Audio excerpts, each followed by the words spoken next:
Whose statues were inside the Philippion in the Sanctuary of Zeus at Olympia? Name one person. Philip. Who else? Alexander. Who else? Philip's wife. Her name is Olympias. Who else? Philip's parents. Right. Amyntas and Eurydice. Five statues. 5 people. Philip had more than one wife, and he had more than one kid. But the crown prince, the one who was the acknowledged successor of Philip, was his, at the time of the Battle of Chaeronea in 336, for which this monument was erected. The acknowledged successor was his teenage son, Alexander, who was 18 years old. If we accept, and it is not universally accepted, that this is the tomb of Philip II, just to be straightforward with you about that, there's disagreement. There are people who think that this is the tomb of the next king down. But if this is the tomb of Philip II, and there was a pyre above the tomb and burial shortly after the assassination of Philip, then the tomb itself had to have been under construction for a while, including the elaborated facade of the tomb. So the facade, as you can see from this section drawing, is a kind of theatrical front. It's like a stage front. It doesn't have anything to do architecturally with the tomb itself, which is a vault. So this is just fake. This setup with columns and an architrave across the top of the columns. So we know from analysis of the plaster inside the tomb that the interior burial was completed in haste. But the exterior was the painting and the adornment of the facade that had been going on for a little while. That is, the burial was in haste, but the construction of the tomb was planned. It was a long-term planned thing. And there was found by the excavator Manolis Andronicus a sort of brick little retaining wall that held the dirt back from the facade, and that would have protected it as the dirt for the tumulus was being piled up on either side. That would have protected the facade and allowed the artists who were decorating it to continue working. And that facade has, poorly preserved but still legible across the top, a tall frieze that is painted. And the painted frieze shows young men engaged in on horseback in a wooded area, hunting animals, engaged in a hunt. And here's a drawing of part of it, and you see that this is a little bit of a strange scene because it takes place in a very specific demarcated area. It doesn't take place in it doesn't take place out in the wild. It doesn't take place out in the regular outdoors. There are garlands on the trees and a column with little statues on the top. It's over here someplace. There it is. And so what that suggests is that this is a demarcated temenos, a sort of sacred grove. And inside the sacred grove are all these young men on foot and on horseback, and they are hunting here a stag and a boar, a wild boar, and further down a lion. The figures are kind of remarkable in the way that they're painted. The painting is actually fantastic. It's difficult to appreciate it except in a sort of reconstruction. They move very fluidly in space, and each one of them is posed in a different position, so it's a kind of very deliberate tour de force that shows all of the abilities of all these young men out on the field of action. And in the center, because you're actually in this reconstruction part here in this fragment here, only looking at the left half of the painting. In the center is one young man on a rearing horse,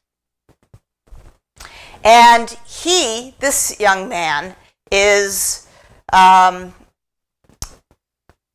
actually kind of interestingly spotlit. And what's interesting about him is that he's not actively killing he's not really up at with one of the animals yet, and yet he looks as if he's going to be perhaps the one that's going to come in and hurl the killing blow. So here's the stag, and here's the boar, and then the lion in this reconstruction.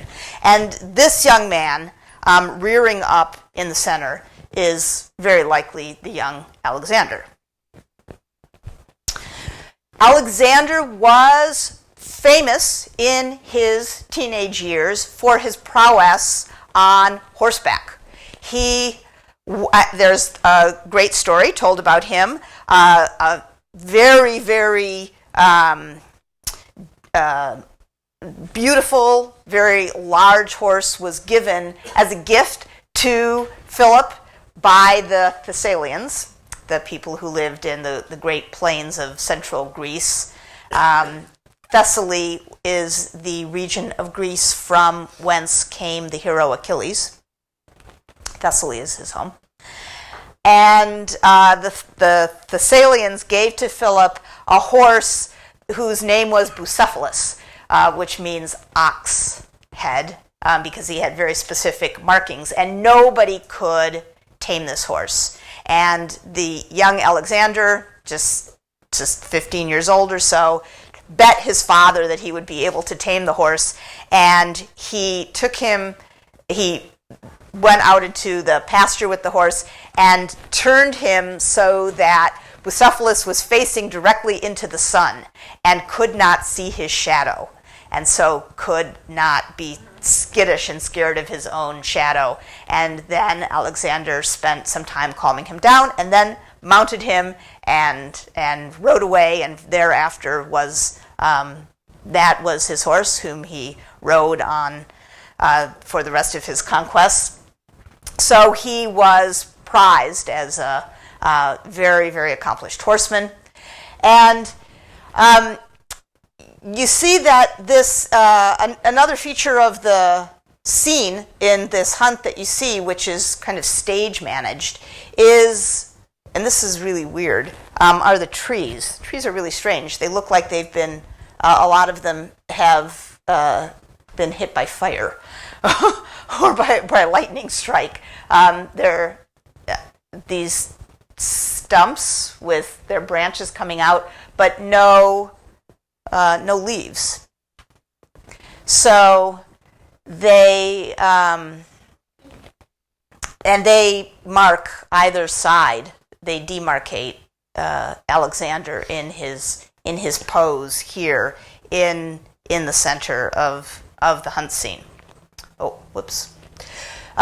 So this painting exhibits a very young Alexander, a very competent Alexander, hyper-focused, large eyes, soft features. He's clearly very young, but he's also totally in control. This would have been a painting that would have been executed in his lifetime, and well before he began any of the conquests of for which he later became famous. It was in this time, exactly, that Alexander was, in addition to his training in arms and on horseback, also being privately tutored. He was sent by his father, Philip, to be privately tutored in one of the great philosophical schools of the day, the one that was led by Aristotle. Aristotle, the great Greek philosopher of the 4th century, was the personal tutor of Alexander the Great. And although he wasn't the great at that time, I guess. And one of the most important texts that Aristotle taught Alexander, and he gave him his own personal copy of, was the Iliad. And it would have been in that text that Alexander would have read, for example, some of the musings of the hero Achilles, who, as we have heard time and again in this class, was not only the greatest of the Greek heroes, but a hero who was told early on and who realized what his fate was going to be. So these are the sorts of inner musings that this young man would have read. Achilles speaks, Book 9 of the Iliad. I carry two sorts of destiny toward the day of my death. Either I stay here and fight beside the city of the Trojans, then my return home is gone, but my glory shall be everlasting. If I return home to the beloved land of my fathers, the excellence of my glory is gone, but there will be a long life left for me, and my end in death will not come to me quickly. Fate is the same for the man who holds back, the same as if he fights hard. We are all held in a single honor, the brave with the weaklings. A man dies still if he has done nothing, as one who has done much. When Alexander was 20 years old, his father was killed in the theater at Vergina, probably the outgrowth of some kind of internal family quarrel. One of the bodyguards killed him. It's not clear if there was a conspiracy or not. Philip was, at the time, planning an invasion of and a conquest of the greatest land empire in the world at that time, the empire of the Achaemenid Persians. And Alexander immediately organized the generals that his father had already collected, maintained the organization of the troops and the plans, and within 2 years had marshaled all of his forces and begun the conquests that his father had planned. In the year 334, he crossed the Hellespont, and what would be the very first thing that he would do? What is the logical place to go from this point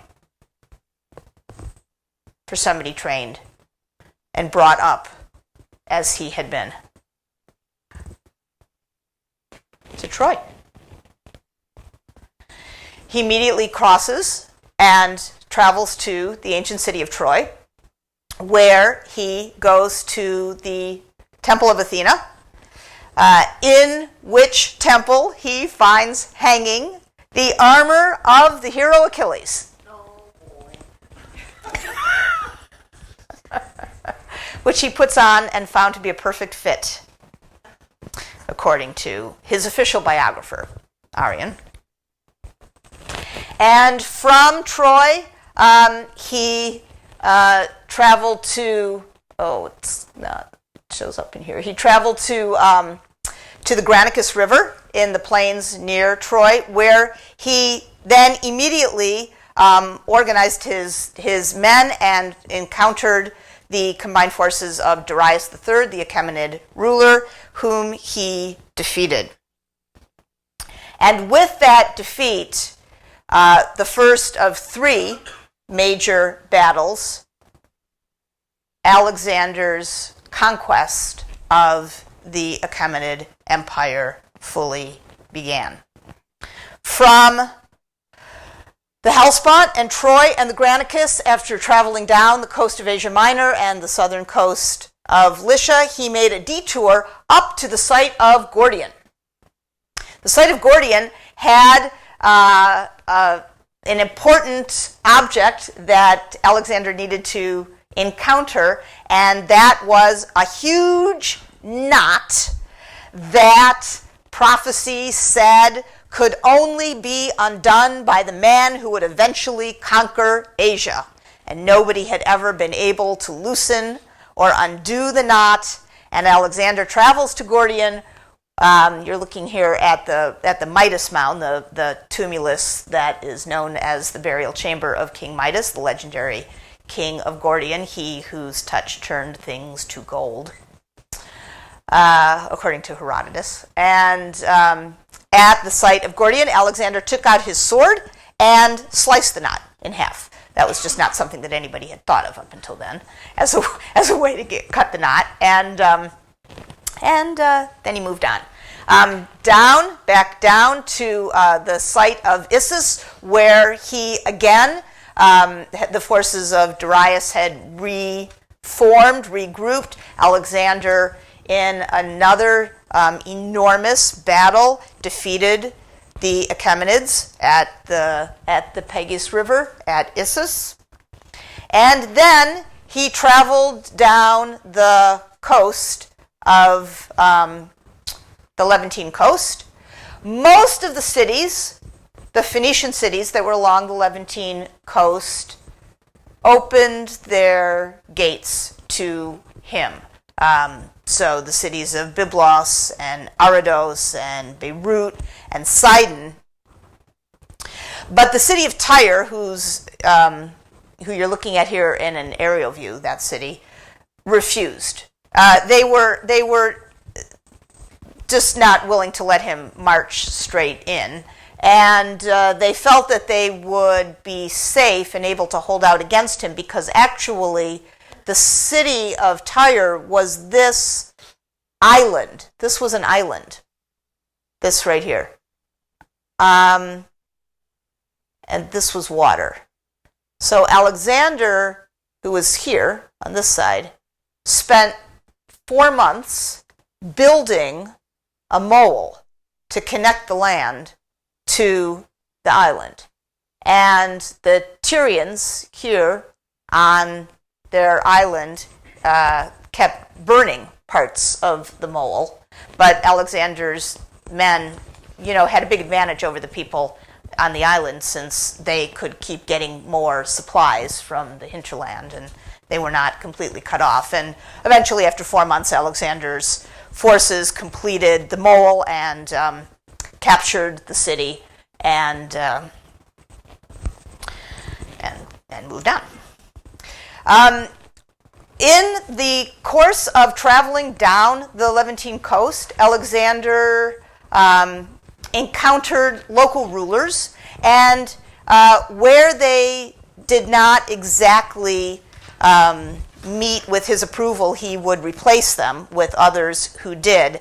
And in the city of Sidon, he replaced the king with another man of his own choosing, and that guy was named Abdolonymus. And when Abdolonymus was made king by Alexander of Sidon, the royal kings of Sidon had their tradition for burial were figured sarcophagi. There is a royal necropolis in the city of Sidon, and they have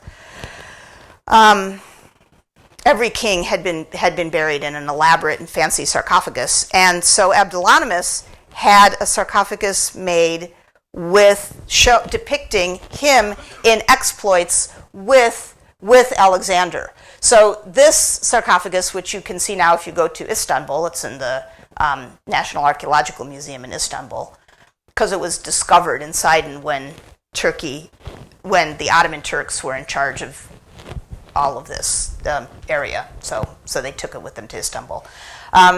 So the Alexander Sarcophagus, so-called because it shows Abdolonimus and Alexander fighting, has 6 long figured panels, big sculpted scenes. Most of the scenes are hunts, but one long scene, one of the 2 very long scenes, is a pitched battle. And here you see that battle laid out. And at one end of it is Alexander. What does he have on his head? Right. Somebody in the back? What does he have on his head? Yeah, the lion's helmet that the Macedonian kings used as a mark of their connection with Alexander and his royalness. The pose of Alexander should remind you of various other monuments that you have seen. This pose.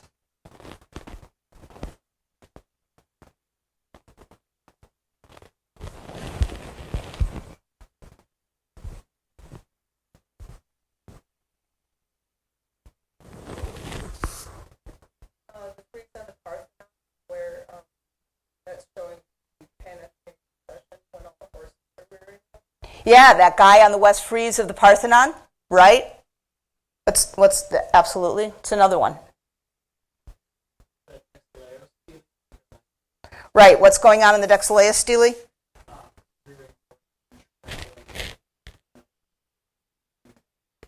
Right. It's a rearing horseman trampling another enemy in battle. Right. So you see in the scene here individual poses, even that of Alexander himself, that are set pieces. But the scene as a whole isn't reminiscent of anything that you have seen before. The scene as a whole has a completely different feel and tenor about it. So take a minute and have a little chat and decide what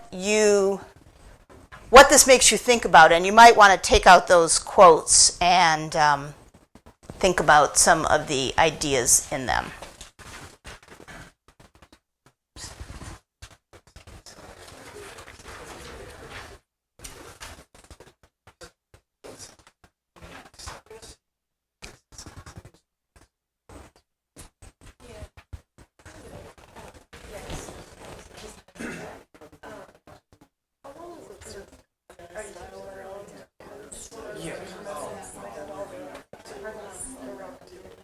Well, those are the Lycian ones.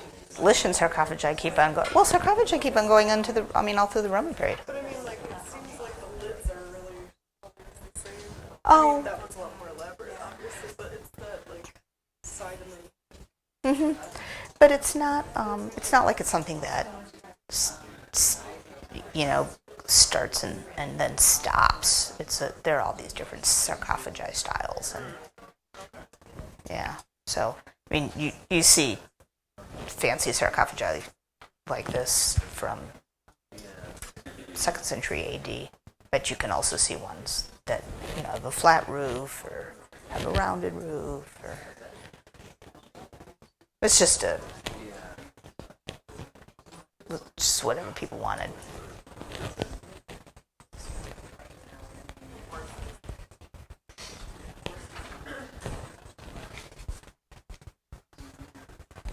So let's talk about this a little bit. What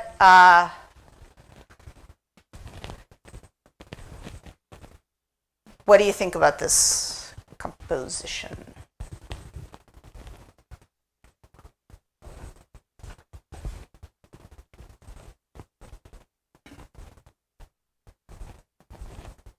It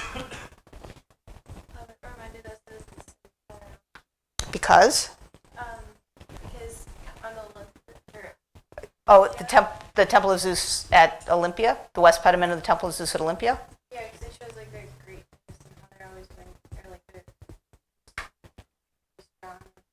What aspects of this are reminiscent of the west pediment of the Temple of Zeus at Olympia? Well, we're just talking about your comment. Yeah. Okay. That it's kind of reversed because the west pediment game, I believe it seemed a lot more realistic, and it seemed more like the centaurs were having their share of victory. But if you think about it this way, it seems almost reversed. This book over here, it seems that Alexander saying, okay, well, now we're the ones kicking some ass now. So you're thinking that this seems one-sided? Is that what you're saying? Kind of like it's more triumphant? I think it's more one-sided, yeah. But then again, we're only seeing this. Well, this is one single composition. It's one long side of this sarcophagus, and yeah. So the Greeks are winning, if that's what you mean. Yeah, like the Lapiths are winning on the temple, the west pediment of the Temple of Zeus at Olympia. I guess I wasn't. First of all, I'm not. Is it true that in every single one of these duels the Greeks are winning? I guess so. But I don't know about this guy. He doesn't look like he's doing too good. But what I was really thinking about was just the feel of this composition as a whole. What do you think about this composition as a whole?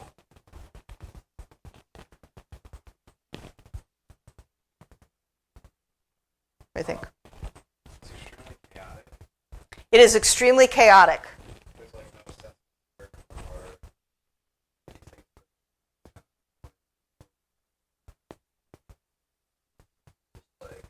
anything.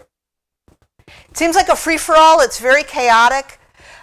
When you think about, let's see, what's the last sort of frieze battle on a burial monument that we saw? I should have put this up here for a comparison, and I only thought of it just now when you said this, and that would be the Mausoleum at Halicarnassus. Remember what were some of the aspects of the frieze of the Amazonamiki on the Mausoleum at Halicarnassus? Go back and look at your notes. What were we talking about there?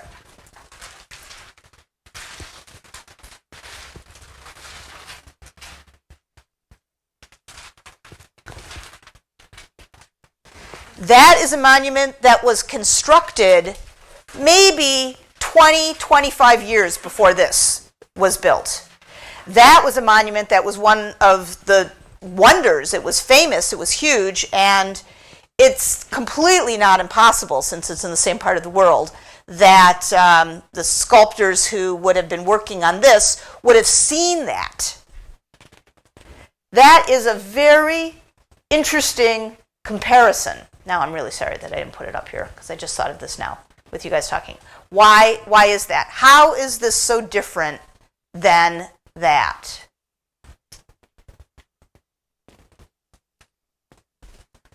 I think, I'm not quite sure if I remember correctly, but this one has a lot of overlap as far as the characters are concerned. I feel like the rest of them have a certain order of everybody has denoted space, and this when you have fight, you'll have two duels simultaneously but in layers, and so you get lost in what people are playing what role, because they're all hidden behind each other. That's exactly right. Yeah, that's exactly right. The Mausoleum at Halicarnassus, the frieze, each individual is separate. It's as if you were constructing a composition by taking individual pieces cut out and linking them up one after another. And this is chaotic, it's frenzied, it's difficult to tell what's going on, it looks like a melee. Why is that? Why is that? What is the different idea about battle between something like this and the Amazonamiki on the frieze at the mausoleum at Halicarnassus. Think about that for a minute, talk about that for a minute, and look at those quotes.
Oh, no, that's the Macedonian Caucasus. It's a royal, sorry. It's a kind of, it's not royal exactly, and it's not a helmet. This one.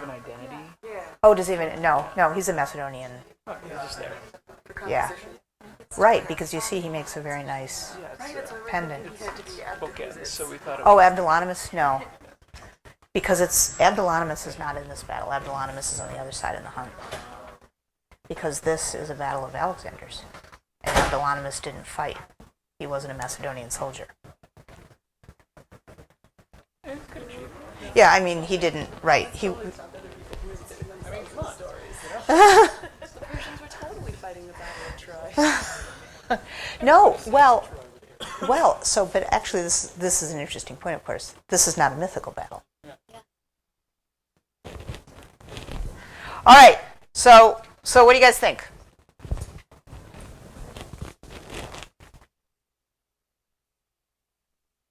Well, one of the things that strikes me about this stuff is there just seems to be sort of your Lone Ranger, good, evil, right, wrong, preset position in some of the older stuff. Whereas, these are people fighting each other, and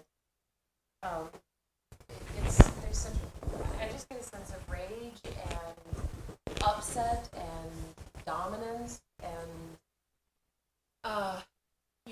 and then I read these things about one world order and not liking things that are common and taking over, and there's just a sense of supremacy and imperialism. Is the outcome completely clear? I mean, is there any ambiguity here in this battle? There must be. You can't have the sense of a melee where this sort of frenzy and have it be that clear cut. Even on the south metopes of the Parthenon, where there are individual duels, a centaur and a lapith, over and over and over, even when sometimes the centaurs are winning, it's mano a mano. It's just one single thing, and it's clear. The amount of action that's entailed here, with flinging limbs and rearing horses and people losing their balance. This guy has been pushed back on his rear leg, but then he rebalances himself so that he can fire an arrow. And this entire piece right here, this guy being surprised and then turning around, for example, it's not obvious what's going to happen. It couldn't have been obvious to the people engaged in this what was going to happen. And remember something extremely significantly different about this compared to any other battle scene that you've seen? What's the most important difference about this? What's the most important difference about this? This actually happened. It actually happened. It's real. It's not mythical.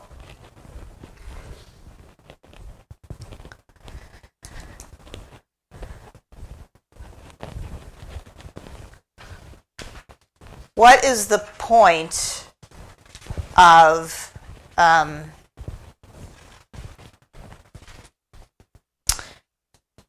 Polybius's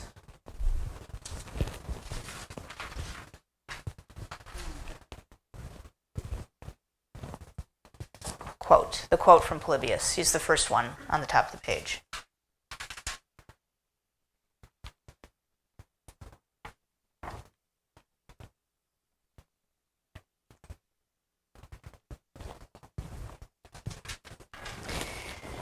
If you take into account not an endless expanse of time, nor even many generations, but rather only the last 50 years. Now, Polybius is writing in the middle of the 2nd century BCE, so he's writing well after any battle that this could have been.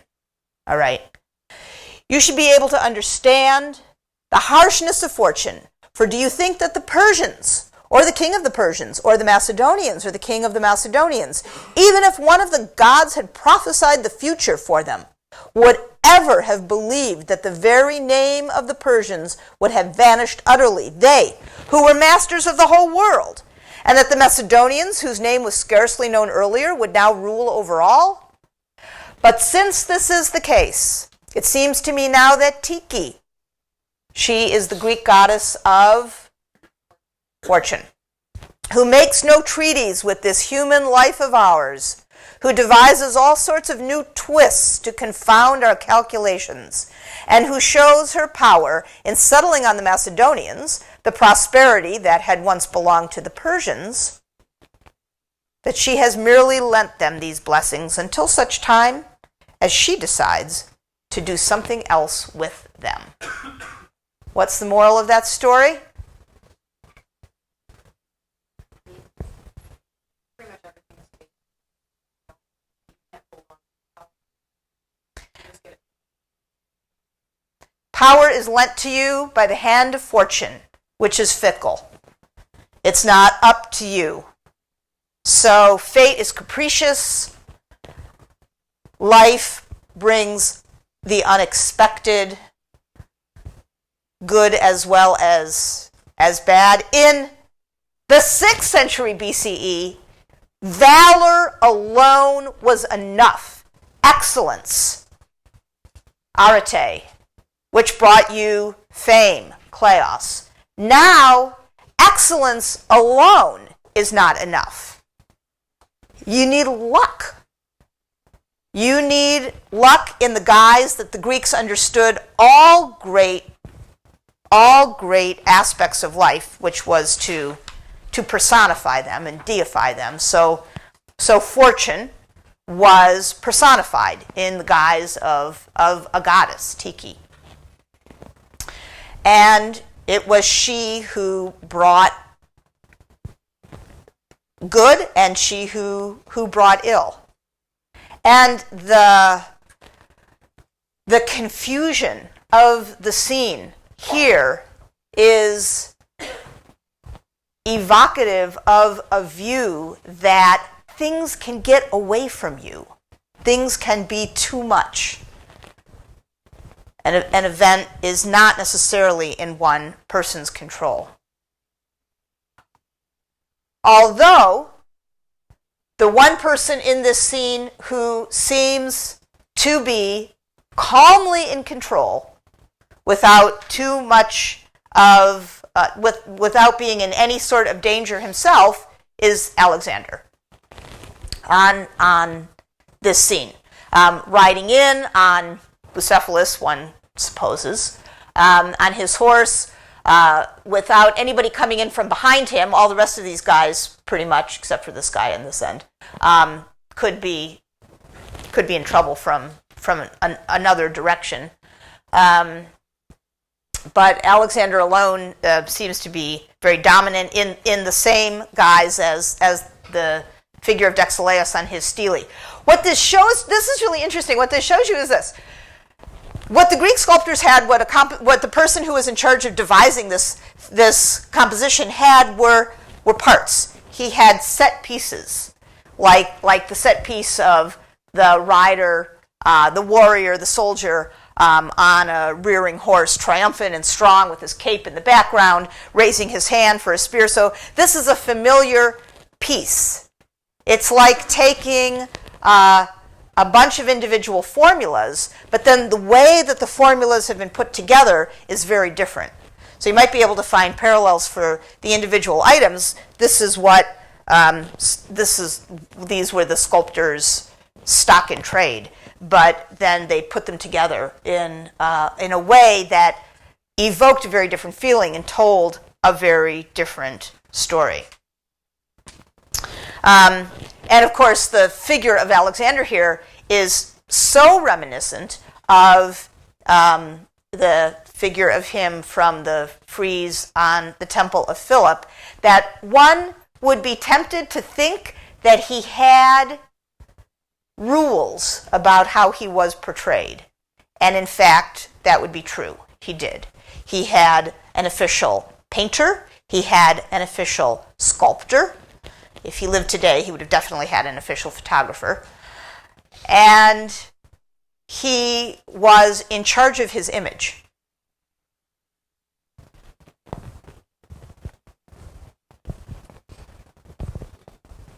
He also had with him on his journeys an official chronicler, an official biographer, and a historian.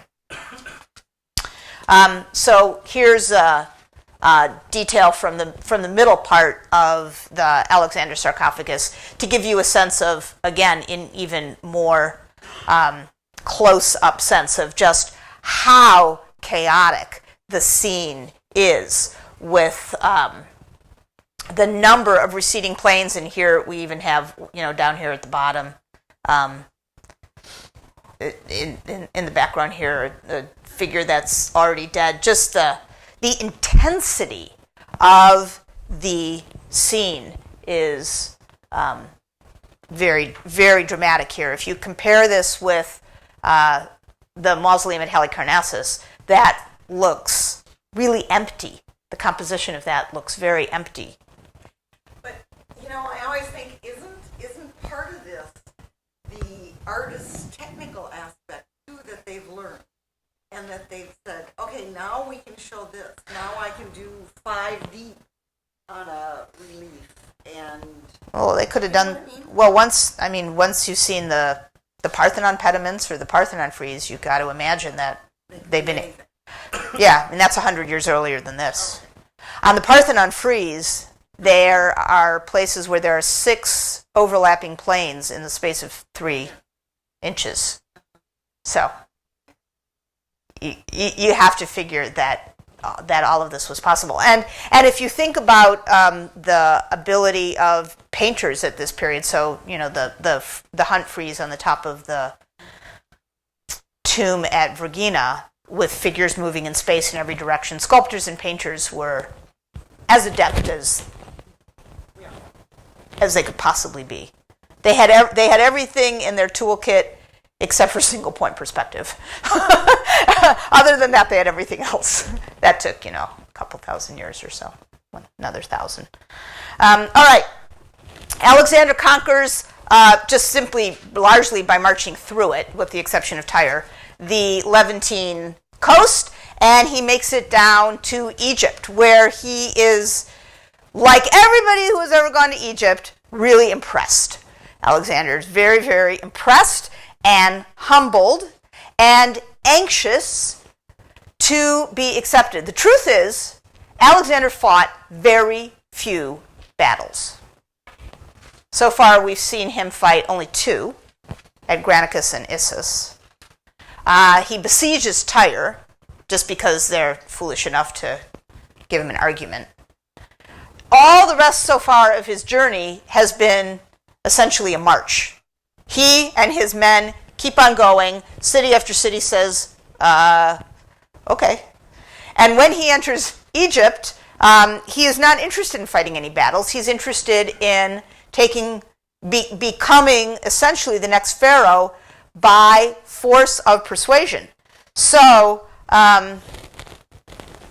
he travels to the sanctuaries, Egyptian sanctuaries, and probably on the advice of the priests at the sanctuary of Ammon at Memphis, Alexander makes a pilgrimage to the most important oracle of Ammon, the chief god of the Egyptians, out at Siwa in the western desert.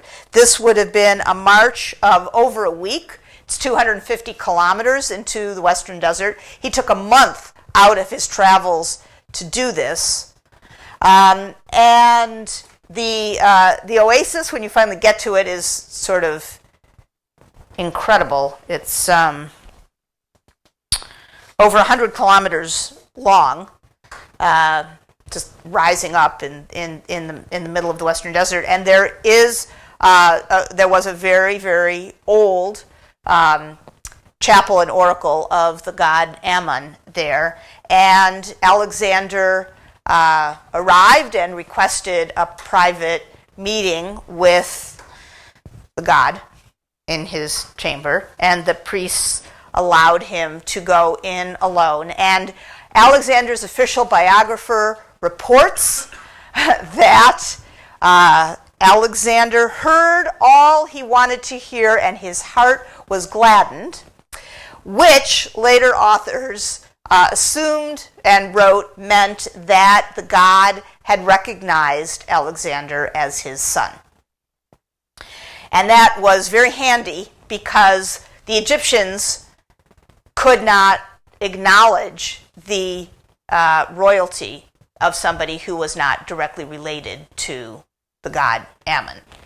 And immediately upon this recognition by the god, Alexander had a series of coins struck showing him with the ram's horns that were the animal analog of the Egyptian god Ammon. So now, instead of wearing the lion's head helmet, or sometimes in addition to that, Alexander is shown with the diadem of royalty and the ram's horns of Ammon.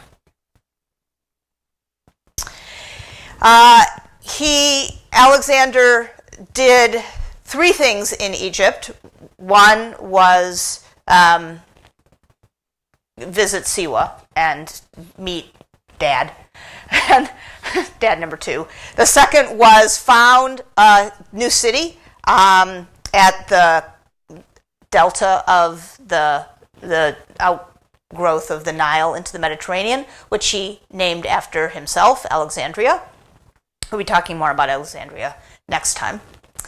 And the third thing he did was add himself into the long-lived historic register of the great pharaohs of Egypt in the context of the temples and sanctuaries that they adorn. So you're looking here in an aerial view at the largest and fanciest of the sanctuaries of Ammon, the sanctuary of Ammon at Luxor in Egypt. This, in case you haven't figured out where you're looking, it's this enormous set of complexes here. And when this is how you would enter it, actually. This is a big avenue of sphinxes. And then every single one of these courts is a separate addition by a different pharaoh. And down here at this end, at this far end, so this is what it's like when you first walk into the sanctuary of Ammon at Luxor. Down at the far end, Alexander built Alexander had built a small chapel, and this is Alexander. Alexander the Great. Here, this is his cartouche, his name in Egyptian hieroglyphs. So Alexander is a shapeshifter. He here in Egypt takes on the guise of pharaoh and has this additional sanctuary built in the complex of Ammon. And with these three events he's done in Egypt. Moves on back out and across the Syrian desert, and at the site of Gaugamela has his third battle with the Persian king Darius, and it is at that battle finally that Darius gives up. Most of his bodyguard is killed, and he flees, and he actually commits suicide a little bit a ways away after fleeing the battlefield at Gaugamela. And perhaps representative of Gaugamela, or perhaps representative, I guess I'll just go back for a second, of a kind of composite of the three great battles that Alexander fights with Darius III. There was a huge kind of epic painting made by the official painter that Alexander had chosen, a guy by the name of Achilles. We don't have the painting that Achilles made, but we have a mosaic that is certainly a very close copy of the painting that Achilles made, showing one of these battle scenes. And that mosaic comes from a house in Pompeii. Today we're going to look at this mosaic as a representation of a copy of a 4th century BCE painting.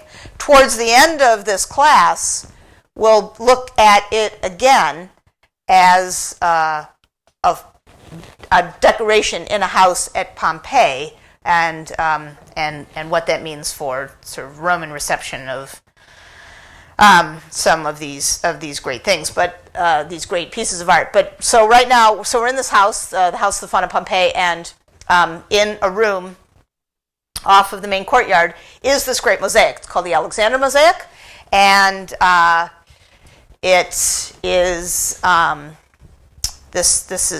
it's not perfectly well preserved, but it's largely well preserved, and you can see the two main protagonists. I forgot I was going to show you these. So first of all, it's actually a mosaic. That is, it's made out of all these sorts of little itty-bitty cubes of stone, and this gives you a sense of the size of the cubes. So you can see this nice big ballpoint pen pointing to the edge of this piece of the panel, and you can see all of the individual little cubes. So that's very cool. Here is the face of this guy right here on the corner. And you see it, he's wide-eyed with terror. He's about to be trampled, and it's very emotion-laden face. Alexander himself, looking quite determined, along with his horse looking kind of equally determined. One of the features of this that allows us to know that the mosaic must be a copy of a painting that is made in the time of Alexander is that the cuirass that Alexander is wearing is identical to that one that was found in the tomb at Vergina. So you see the epaulets here, and all of the little individual places where stuff would get tied. So pretty much identical. Oops. Forgot I was going to do that. Oh, so also again, weirdly, oddly similar, Alexander with this leafless tree behind him, just like in Vergina in the from the Hunt frieze in the tomb at Vergina. Most noticeable the face of Darius himself in this composition. Actually, you see when you're looking at it that he is higher up in the plane of the composition than Alexander, and he himself looks very dramatic and personalized. What do you think is the overriding theme of this, I say painting / mosaic, think about it in both terms. Think about the overall composition and the figures that you see. Have a quick chat.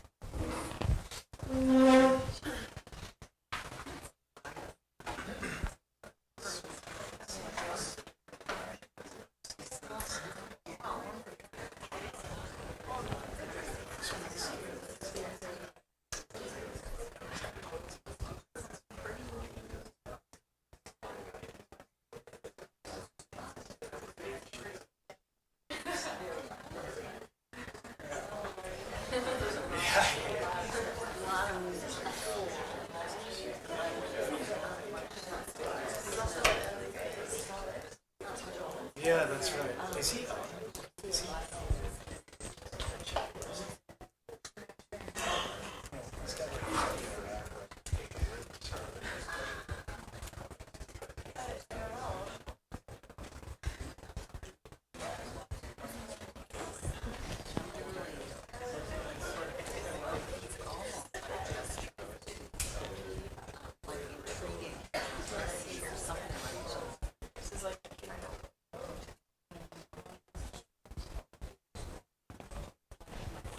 What do you think?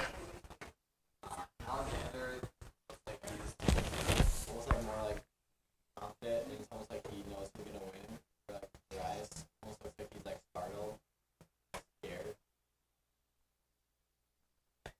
So Darius is overcome with fear, with a sense of foreboding, you get a sense of terror almost from his expression, not Alexander's. I wouldn't say that Alexander's 100% confident. He still kind of has this look of apprehension. Maybe it's apprehension, maybe it's hyper focus. It's a little hard to know what, but it does.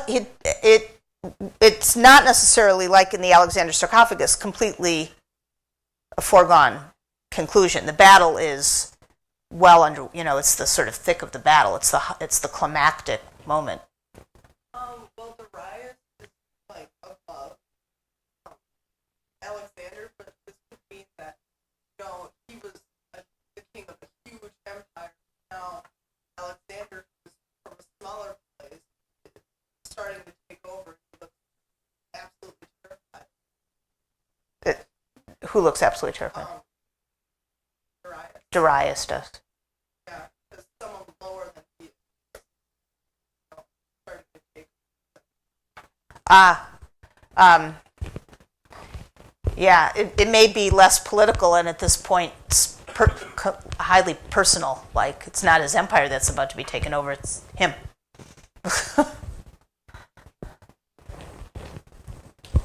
Darius just looks cold and sort of warm, and he's reaching out to Alexander like constantly this young girl, but his area here is turning away. It's almost like Baby New Year facing down old man time. There's nothing that you can do about it.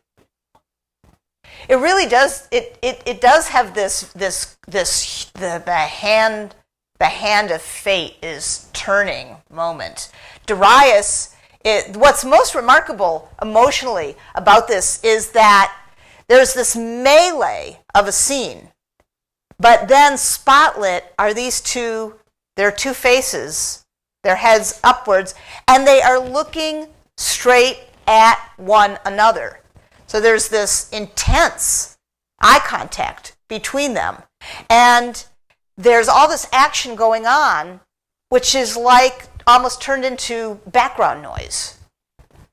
And there are these two actors, spotlit, and the stage set of battle and empires revolving and fate's hand.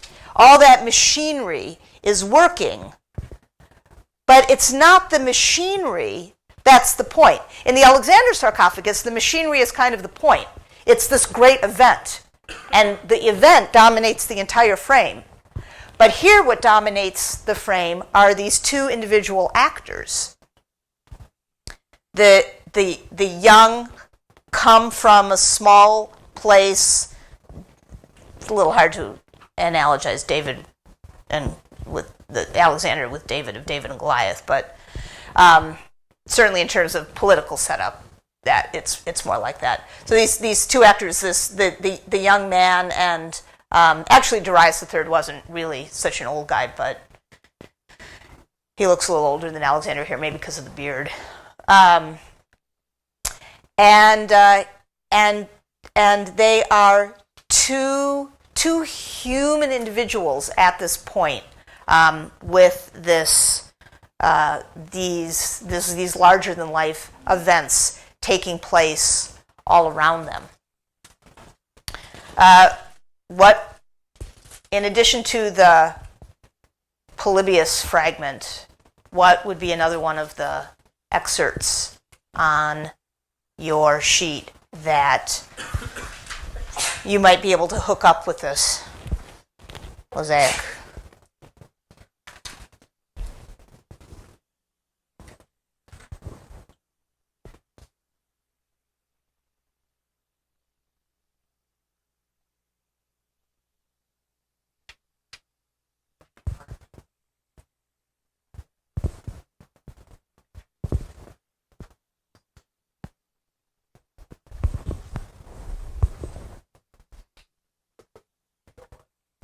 Would you say like the gesture of his arm out, obviously it's very compelling. Is that something that is him reaching out to him, or like that personified movement? Or is it like he's leading the charge with his men, but at the same time, battle?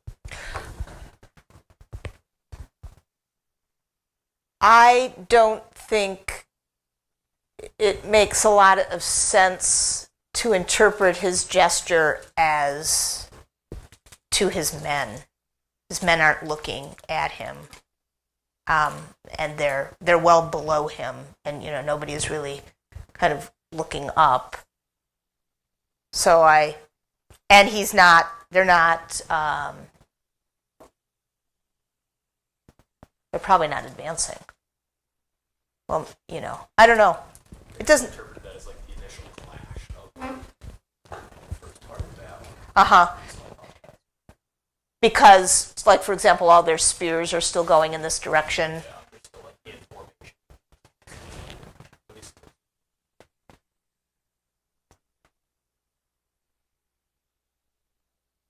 Maybe, I guess that you could make an argument for that. I guess that you could. I never read it like that because I've always looked at his face, and then I thought this doesn't look like the face of somebody who's resolute and moving forward. So I haven't thought of him making that kind of a gesture, but I can see how you could make that case. I can see how you could see it as this dramatic point of initial the two protagonists and their initial confrontation. Yeah, I'd buy it. Isn't there, the Greeks have a whole tradition of that. In fact, there's a word, and I can't think of it now, that entreaty, that Supplication. supplication kind of gesture that's in a lot of their paintings, sculpture, and whatnot. And that's what this strikes me as, is he's sort of entreating Alexander to have sort of some mercy. Which is ironic, of course, because he's the great king. I mean, that would be an interesting point to make, because in any supplication scene, It would be somebody else supplicating the king, or a deity, like Zeus, for example.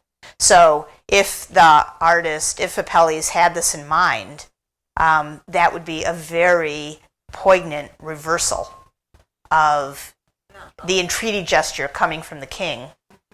So if you were going to look at the gesture as that instead of as part of his military forward motion, then that would really be an interesting way to read it, and I could see that as well. What might you connect this up with?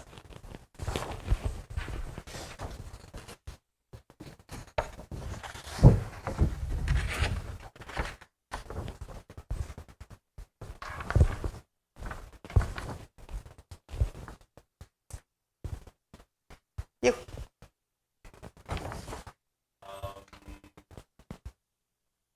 Perhaps Gadara, in that says that we're all in that. I guess going off the supplication we were just talking about, that we all have the single homeland, the world. Maybe, but Joseph versus similar.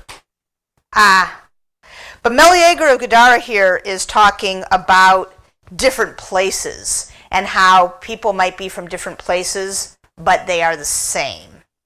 And that is not an aspect that we necessarily, I mean, you would have to you would have to work very hard, I think, to connect Meleager, who is talking about Syria and Tyre and Gadara, which is a city in Syria, and how it's related to Athens. So maybe not.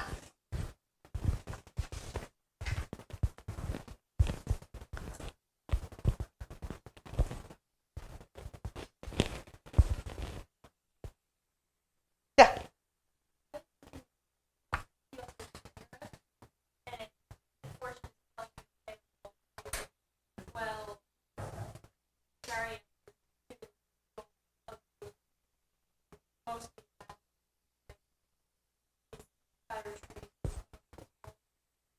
Yeah, that's what I think. That's exactly what I think. Fortune is like a playwright who designs a number of parts. Here is a battle, just like the battle that we just saw on the Alexander Sarcophagus, but this battle is very differently shown because it's shown with two leading figures personifying the battle. In the battle on the Alexander Sarcophagus, there were winners and losers. There was a battle scene. But here, there is Alexander and Darius. And they are shown in their roles as characters personifying the event that they are enmeshed in. All right. See you next time.